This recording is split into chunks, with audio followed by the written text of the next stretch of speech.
Geology کا ایک اور اہم فیچر ہوتا ہے جسے کہتے ہیں انکنفرمٹی.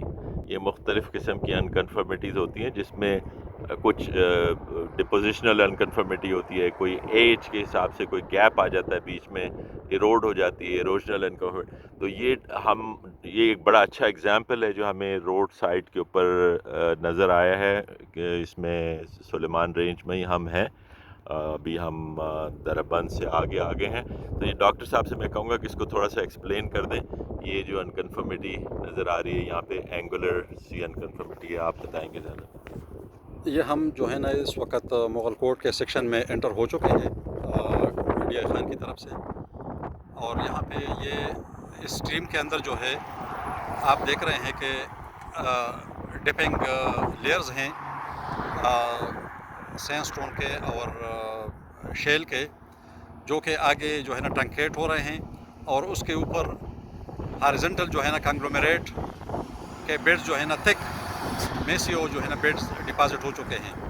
تو یہ بیسیکلی جو ہے نا ایک ٹیکسٹ بک ایگزامپل ہے اینگولر انکنفرمٹی کا یہاں پہ.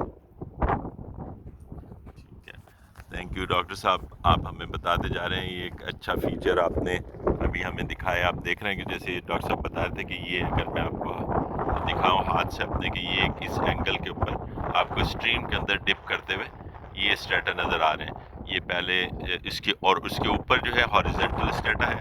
ایک بریک سا نظر آتا ہے آپ کو بیچ میں, ایک سمجھے ایک دراڑ سی نظر آ رہی ہے وہاں پہ. تو یہ ایک اینگولر انکنفرمٹی ہے. اب یہ پتہ نہیں کہ یہ کیا وہ ہے, کوئی ایج کا بھی بریک ہے اس میں. نا ڈیفینیٹلی وہ جو ہے نا ایج کا تو ہے, کیونکہ یہ ینگر سیڈیمنٹس ہیں ہاں, جو کہ اوپر سے ایروڈ ہو کے جو ہے نا اس کے اوپر ڈپازٹ ہو چکے ہیں. صحیح ہے. تو یہ کسی اس سے پرانے دور میں یہ اینگولر ڈپوزیشن ہوئی ہے, اور اس کے بعد پھر یہ اس کے بعد کی ایجز کے اندر اوپر سے ایروژن ہوئی اور یہ راکس آ کے اور یہاں پہ ڈپازٹ ہوئی ہاریزونٹل شکل میں. تو یہ ایک انکنفرمٹی ہمارے سامنے موجود ہے, جیسے ڈاکٹر صاحب نے بتایا, ایک ٹیکسٹ بک ایگزامپل.